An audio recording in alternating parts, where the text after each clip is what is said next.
อยู่บ่น่ะ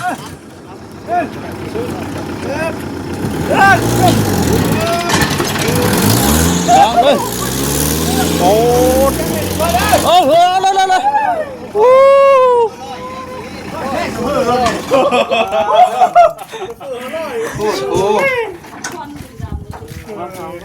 คือดีย่านด้วยลงเมื่อไรไปลงเมื่อไรแล้วไปดิวั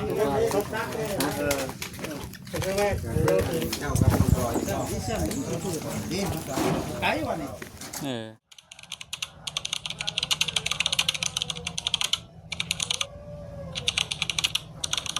ี้พี่น้องเปิดคลิปเปิดภาพมาพวกนี้นะอัน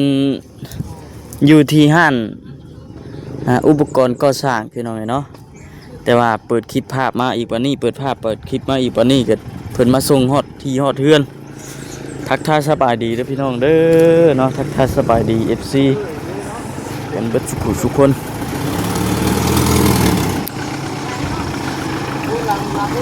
คุณเลย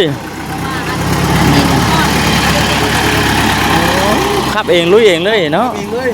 สบายเด้อเนาะสบายดี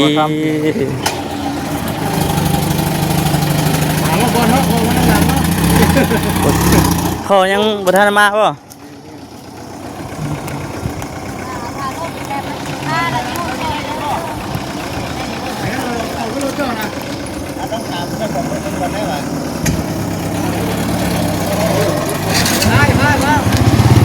แป๊บนึงรุนเล็กซุปเปอร์ร้อยแห้งกันดีเนาะเอาไปอีกป่ะเดี๋ยวลงนี่ป่ะโอ้ได้เอามาลงพุ่นว่าวันทิศสบายดีแล้วท่อนะฮะว่าจากป้าไว้พุ่นด้วยนะได้เนาะเห็นผู้เบกเขาไม่เห็นมีกรรมกรแบกหามแมนบล็อกเขากับไปว่าหันก็ได้จริงๆอย่างนี้เขาบอกนะบุรุมแล้ววะพร้อมกันก็เบาแอนเลยเนาะมาแอนมาแบบพร้อมกันสบายดีมาแอนเด้อสบายดีเดี๋ยวค่อยว่าบ่ครับบ่สบายดีครับบ่สบายดีสองเทื่อเด้เลยได้คู่เทียมหัวหลังบ้านเลยมาพี่น้องจังไดก็มาเบิ่งน้ำกันมื้อนี้ทางเจ้แล้วเอาโซเฟอร์เยอะจริงเนาะก็ขอได้ดูจะได้แล้วเราให้เราคนขับไปได้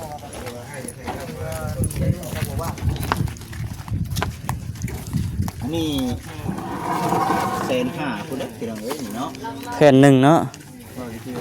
แผ่นละ100,000โอ้มือเด้อระวังเด้อตั้งบ่เนี่ยกิ้งไปเลยได้ป่ะกิ้งเอา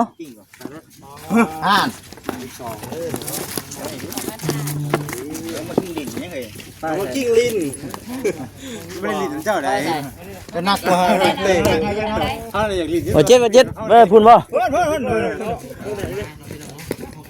เอาบอกพูนได้ป่ะจิ๊ดเจ้าอยู่ไหนนะนักเลยแผ่นนี่ก็เหมือนปูนสอบหนึ่งคุณจ๊ะกลัวจังเนาะจักเส้นเห็นชาวเส้นนี่จังเนาะกลัวจักสอบกลัว2 สอบรับจ้างบ่ครับก็ได้เอ็นค่าเติมน้ำมันเนาะขุดห้องน้ำให้น้องเตยเลยรับจอบผมบาทละ500กีบ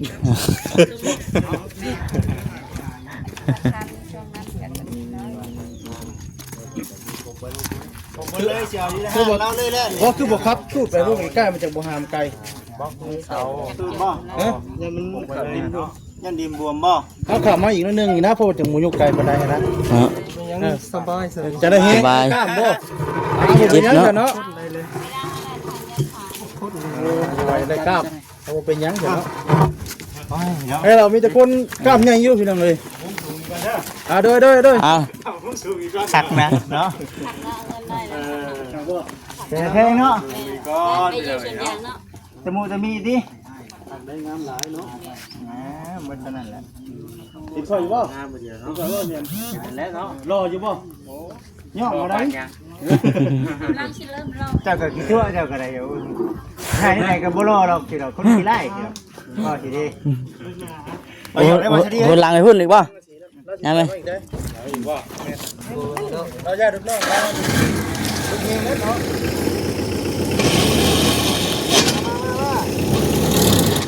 โอ้ ไปไหนก่อนก็ได้ โอ้โหอยู่รอเลยนะ โบจีจีเย็นจี หยุดเรียน ไปว่าอะไรมันนักแต่มันบริ อยู่บ่น่ะ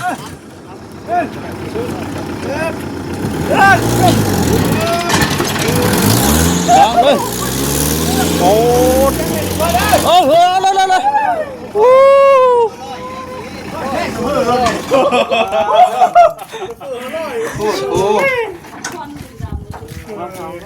เป็นดีย่านด้วย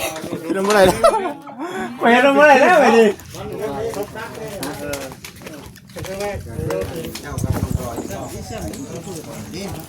ไก่วันนี้ เออ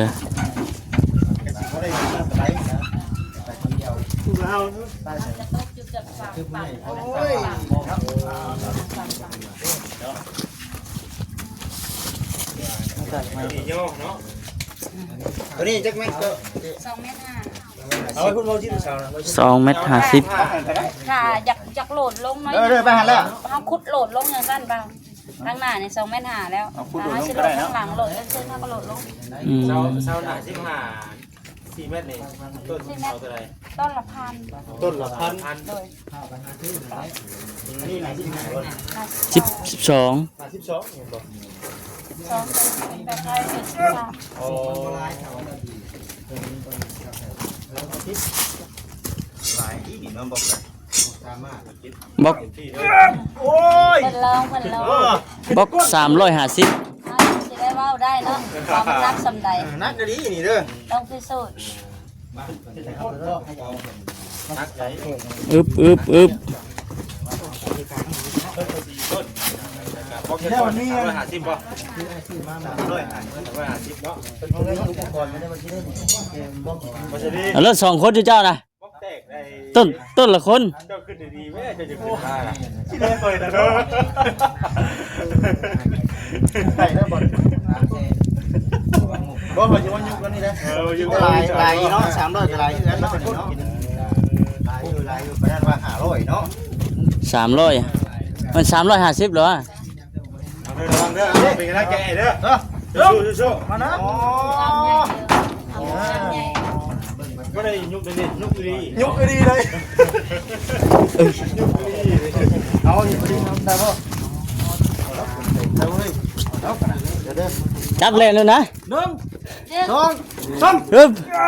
บ่ไหวทางนั้น ปากกระตุ้นมันอยู่นี่น่ะสิว่า กูจิขึ้นนักก็เจอแล้วบ่ จับเล่นเลยนะดิ นั่นบ่เอาทางเหงามาเลยนี่เนาะ เอาไม่ใกล้ๆนี่มันจะเอาง่ายแค่นี้เอา1 2 3โอเคแล้ว บ่ใช่ดิบางเวนเจ้ายุบน้ำอยู่เพื่อนลุกนึงขึ้นนักเจ้าชอบ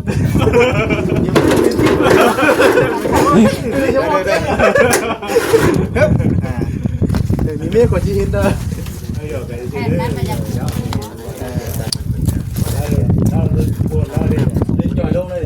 มึงอยากร้องนี่คนบล็อกผู้เดียวนะเบิดรถนี่ก็ห่วยน้ำหนักลงเติบหนึงอยู่ ดื้อเอาขากล้องมาเหมือน เนาะ ลืมว่า กล้องเองได้ไหม เออนะเนาะขาดสิไปลดน้ำหนักดิ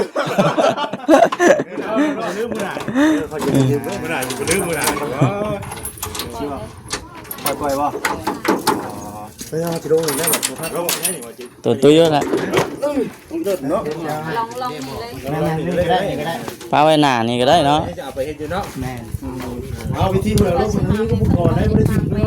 เสาเพิ่นมา ไม่ นี่ ได้มัวไม่ได้ ต้องให้หามาเสานี่ไปไว้ลองเงินหัวพุ่น อ๋อไปคุณก็ได้ ไป นะ ไว้ทางนั้นนี่เฮาก็ลองบล็อกมากับอันนี้เลยจ้ะนี่เรา ยังไม่บาดเลย ยังปูนดิ ไม่ ที่มานี่บ่มื้อนี้บ่มื้อนี้ยังคอเนาะยังคอบ่เนาะแม่นั่น อ๋อ ยัง พอ พอกับแห่ทราย ตะเพียซ้าย จังคอน พกเงิ พกพรบ่ พร โอ้มื้อนี้น่ะคือมีเสามีบล็อกมีอันพอพี่ เลย จะมีเล็กเนาะมีเล็ก เล็กได้แล้วเล็กเนาะ เล็กมาแล้ว ยัง มี มี ปู ปู น เนาะปูนคิ้วหน้า คิว นะ นะ ก็มั่งกับท่อเนาะตัวเช็ดตัวใหญ่นี่เนาะ แม่มาลูกฮะ เกือบพอ เกือบพอ แอนทรายของมันแห้งก่อน ให้ใส่คนนี้กันระยะลุมคือสิได้แม่นขนาดรถมีมายังซ้ำนี่เด้อ แม่น โอ้เครื่องมือเพิ่นน่ะบ่จิต ยิ่งว่าน่ะ บ่จิตเฮ็ดเป็นบ่ บ่จะเห็นแต่ข่อยยำเตะยันรถตีนใช้มือ อ่ะมือหามเช้าตะกี้มือหยุ่มมาเลยเนาะ เอายุ่มยางเอาแล้ว มือหยุ่มยางบาดมือถูพื้นได้พี่น้องถุงมือขาดไม่ง่ายเพิ่นก็ชาคิดไอเดียมาเนาะ อืม เอาเองเด้นี่ เฮ็ดเองบ่ ชื่อบ่นี่ ชื่อว่าคิดเอาเองเฮ็ดเองบ่ เออ โอ้ได้มาเสียงมาชื่อเนาะ ลองเบิ่งเลย เพราะเขาที่เฮ็ดมาเนี่ยเขาปรึกษากับเพิ่น เอากินนี่เลย แล้วก็แบบคือนั่นคือเพิ่นครัวนะเขาไขเขาเพิ่นครัวเลยไอ้แบบนี้เลยนะติดเลยนะ ห้องน้ำติดทั้งครัวใช่ป่ะอืม ลองแม่แม่น เพิ่นให้ยังให้ร้องเด้น่ะเนาะเพิ่นให้ยังให้ร้องว่ะ โอ้ดีใจพี่น้องดีใจยังบ่ได้เบิ่งซ้ำนี่ได้พี่น้องมื้อนี้นะยังสิโตแล้วก็ทรายแห่ทราย มาหลังเนาะ มาหลังสั่งมาบ่เดียวโลดบ่ต้องให้ FC รุ่นเพราะว่าบอก FC แต่ไรนะนะ เอาไว้ว่าอยู่ รุ่นหลายที่อะไรที่เลยเนาะ พูดอะไรกันจังสิว่าทางเครื่องของน้ำอยู่แล้วอ่ะนะ เออ มื้อนี้ของแท้บ่มื้อนี้แท้มื้อนี้ยังสิให้รุ่นอยู่ แล้วรุ่นเลอะไป อะไร อย่างนี้ ก็มาอันเฮวน้ำแห้งเลย ล่ามออกลายไว้ถอยรถลงเชิงกันยังเขา สิเป็นอะไรทอเฮาก็มาป้าไว้นี้เนาะจะมาแล้วบ่ไกลอันน่ะ เล็กก็มีเนาะ น้อง แต่ เป๋ ว่า น้อง ถ้า เป๋น้อง สิพุทธมองใด บอยน้องบอยบายมาเบิ่งดูนี่ แต่เพิ่นสิพุทธมองใดฮะเขาบอกว่าขับหน้าเขา เอายิดเพิ่นเปิดสะท้ายแล้วว่ายิด จัง เจ้าเราสั่งมานี่นะ โดย เจ้าสั่งมาคือให้เพิ่นคนลุกกัน ว่าอยู่เพิ่นก็ได้เนาะใจอยู่เพิ่น เป็ เป็น น จัง จัง ซั่ ซี่ นได้ พอที่ไปบ่เป็นเลยบาทนี่ ไปบ่เป็นเลย โอ้ยเพราะว่าเขาพอสิคนลงยังว่าเพิ่นให้นะสิกะเพิ่น อยากจะยันงานมันอีก เออ เอ้ยเอ้ย เนาะ อย่าจะ แล้ ได้ ว บ่ เกื เกื อ อ บบ จะคนนี่เนาะ อ่าย่ำออกมาอีกว่าจิตเลย บ่ยิดมึงยุ่มได้บ่ยิด แข็งอยู่แล้ว เอาตะกี้ถ้าเขามือจับอ่ะมันบาดเบิดมือเนาะ น้องเคยล่า เพื่อจะแค่บ่นั่นน่ะมีบ้านนอกเกินยูทูบเบอร์อีก มาบดนะน้องเคยแท้ บอยครับเนาะได้ ป้าเพิ่น ดีใจบ่ดีใจเนาะ บาบอสนะว่าน้องเคย ว่าเครื่อง ทั้งเอ้ยนะ ของ แม่ นี่คือไม้ของน้ำเด้อ โอ้ ของน้ ตู้เลยเนาะ แม่น เขาคูจักสิเมียบ่บอด ำมาเบิ่งเพิ่นให้กำลังใจเพิ่นนี่แหละ แต่ว่าเคยไปเกิน คอยเป็น เล เพื่อน ย เอ้ยพวกเพิ่น โอ้เอ้ยกุ๊กของเมียบาบอส เพราะจังหวัดพื้นเนาะ เขาจะคือเนาะ ได้อยู่แต่ว่าเฮา ตายอยู่ในหนึ่ง เข เนาะ ต ตัดเลย ไปเพิ่นบอกว่าแห้งคือบัดนี้ที่ แห้งแม่ แม่แล้วได้บัดนี้ว่าแม่เลยบัดนี้ที่เขาบอกกล่าวว่าได้คืออยู่ อาสนุนบันเกิด เฉพาะจะหาเงินเก่งคือกันเนาะ อ่า ซื้ออยู่ เฉพาะจะหาเงินเก่งคือกันว่ะ เรา ป้าบ่บดเด้อพี่น้อง แม่น พารวยเนาะต้องคุยเลยนำ ขาถูก 10ก้อน ถูกแล้วสูบไป คนแรกให้น้องเตมานะคนแรกเตไปดาว ผมรับว่าหาเอาไว้เนาะ มีแนวขีดเนาะ เป็นนั่นเลยตะกี้นะก็ว่าแล้วทำโมมี่อันนี้นะถุงมือไปถุงมือมันติดซอดไปแล้ว อืมซาเลย ถุงมือขาดไปแล้ว เดี๋ยวนี้เพิ่นขึ้นมาแล้วเดี๋ยวนี้ มันก็จังไรจังหวะกูจะคิดไอเดียมาแค่เนาะ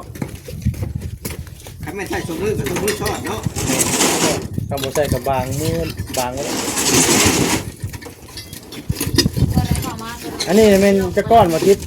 บล็อก 350 350ก้อน 350หลายเนาะกำมันเดือกะไว้เฮ็ดแนวอื่นไม่ยากหรอก ได้เป็นผู้ใหญ่น้ำแล้วก็ เรือเราพอดีนี่นะ พอดี น้ำ เนาะ แล้วก็อ่างน้ำองยังนะพอดี พอดีอันนี้นะ โอ้เพื่อเฮ็ดอ่างนุ่งอ่างน้ำเนาะหรือว่าจังไดก็ เรือเฮ้ยจะไปกับเรือเนี่ย แม่นอร่อย เรือได้ แม่ ประมาณนี้แหละ ประมาณนี้ประมาณนี้ได้ ประมาณนี้เลย รุ่นนี้แหละตอนนี้แหละ ดีงาม เผื่อจะพอดีอยู่จังเนาะ อันห้องเดียว พอดีห้องเดียวห้องเดียว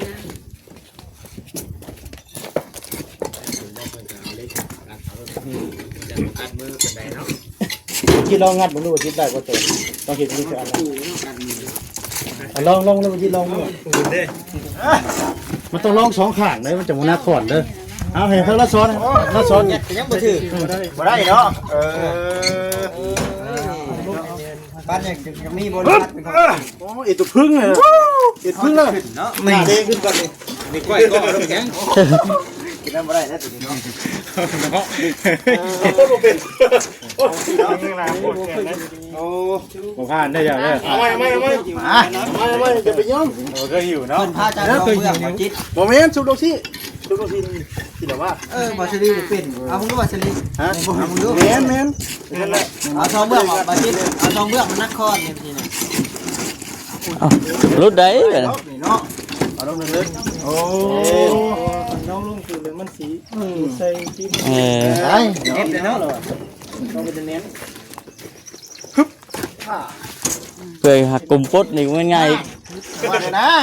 กลุ่มปดก็ยังแพงเลยนะ เอายังบ่เค เอย เห็นเด้ อ ธรรมดาเด้ ต้องมาพึกจัก2 มื้อ 3 มื้อจังสิฮู้จัง จักสองทีนะ เออ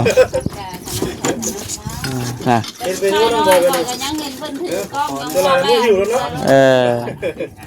เพิ่นถือกล้อง เอาน้องบอยจัดการลองดูฮะ ลองมึงดู เป็นบ่ลองเบิ่ง ได้เสียงเด้อ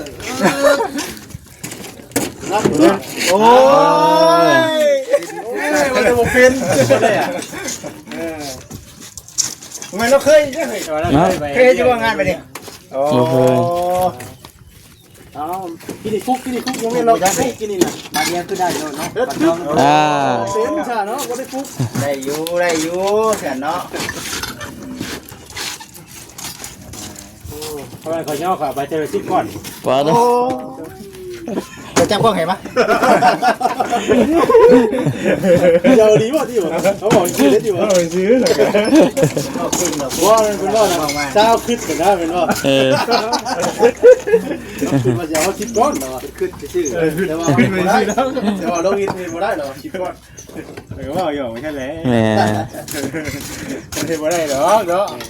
ในกายมันหลายอย่างเนาะในกาย คิดก้อน คนหากระตุกเมื่อวานนี่เนาะมันดินมันได้อ่อนนะเจ้าเป็นประกันอื่นโอ้ค่อย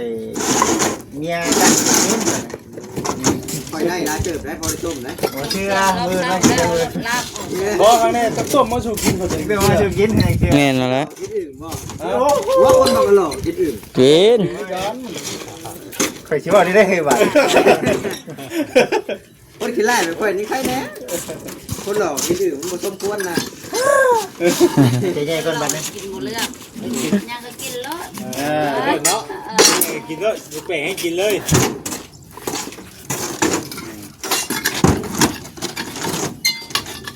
โอ้ข้าวเดียวมันเบิดเด้เนาะหลายคนเลย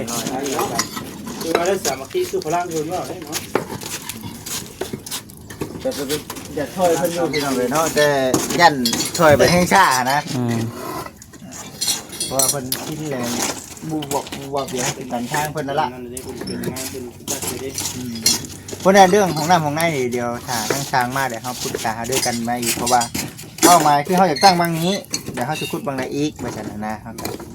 ถามไทยกัน ดีเบสก้อนเนาะ นั่น พวกมันเป็นแค่ที่ อาจจะเริ่มคุดเมื่อไรเนาะ ไปเดี๋ยวถามไปเลย บ้านเฮาเป็นดินดง สมสะอาดแบบนั้นค่ะ คือลำบากสิ แข็ง แม่ เนาะ แก่บ้านโนนบ้านพญาแค่เป็น เพิ่นเอานี่เฮ็ด ต้นแบบนี้เนาะ เพิ่นเอานี่เฮ็ดสบายบัดนี้เนาะข้าวตะกี้น่ะบ่ค่อยเห็นแบบนี้แหละมันเจ็บมือเนาะบางเข้าเลยมือ แม่ เฮา แบ กัน บสโนนเนาะ มือครับ มือ คือว่าแล้วเนาะจะ เจ๊นี่ฉลาดนี่เจ๊นี่เนาะ แต่ นี่ก็เคยคนแบบนี้อยู่บ่นี่แต่ข้าวตะกี้เริ่มใหม่ๆนี่เริ่มใหม่ๆนี่เคยคนแบบนี้อยู่บ่เคยแน่เนาะ ไป ก็เห็นโมงอ่ะนะ ตลาดคือน้องสาวเลย ก่อนเฮาสิได้มา ก่อนสิได้เป็นนั่นน่ะเจ้นี่ต้องผ่านมาก่อนนะเนาะ ก่อนเลย เคยบ่ผ่านน้ำพรเคยบ่ผ่านน้ำพร ว่าบ่ไอ้ตัวพาน้ำอุ่นน่ะ เดี๋ยวเคยผ่านน้ำฮอนมาก่อนมาได้สิ โอ้ขอเสียดายวิธีพาน้ำอุ่นเลยนะ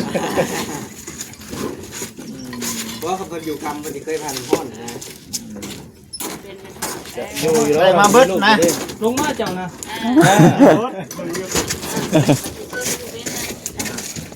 เดี๋ยว แต่ว่าเรื่องๆเนาะ คอนเทือนเนาะ เดี๋ยวเนาะมาแล้วพี่น้องเลยมาแล้วเนาะเรื่องบล็อกครบเอาได้นั่นบ่ เพิ่นนับบ่เบิดแสดงว่าเพิ่นเอามาบ่ครบเนาะ แม่นอย่าว่าบ่ทำ ทำไรไปก่อน 350เด้อก้อน350 นอนเฝ้าแมลงมัน ได้กระด้างข่าวเรื่อยสิ เอาเด้อ มันจะคือบอกถึง เดี๋ยวเนาะเฮ็ดได้จ้ะเพิ่นเอามาให้เด้ พอดีน่ะเพื่อสร้างคนไว้เฮ็ดดีฝนตกลงมากับพอดีเป็นฟ้าเลยนั่นนี่ แม่นแล้วก็นอนเผาแล้ว คนไว้ ยันหมดยันป่วงมากัดเด้ป่วงกัดได้บอกนะ คนแรกมีแต่ว่า ก็อยู่ห้องเจ้าบอกครับเจ้าหาข่าวกิน บ่หาการเข้ากินนี่ดิ บ่ไปซื้อมันจะเป็นอันนี้แบบไหน เอามีแต่ยังพอเด้อพอน่าจะเดี๋ยวอีกคลิปต่อไปเดี๋ยวเฮาก็เบิ่งกันพี่น้องเอ้ยเนาะดีใจนํเนาะดีใจนํเดี๋ยวจังว่ากันเชื่อพี่น้องเด้อเนาะมื้อนี้เอาเครื่องของมาเป็นที่เรียบร้อยแล้วเนาะจังใดก็จังว่ากันอีกเทื่อเด้อพี่น้องเด้อเนาะรอติดตามรับชมเบิ่งว่าสิเป็นจังใดมื้อนี้รายการมื้อนี้มีบล็อกมีเสา มีพอแล้วก็ฝามันพร้อมต่างหากได้ฝากัน 2 อัน ฝากระชองงานมีเล็กเนาะมีเล็กอีกแล้วก็แห่ทราย6อย่างเนาะ เดี๋ยวเฮซ่าคุณว่าทาดินให้ก่อนนะ ไปดูมันก่อนนะ รอ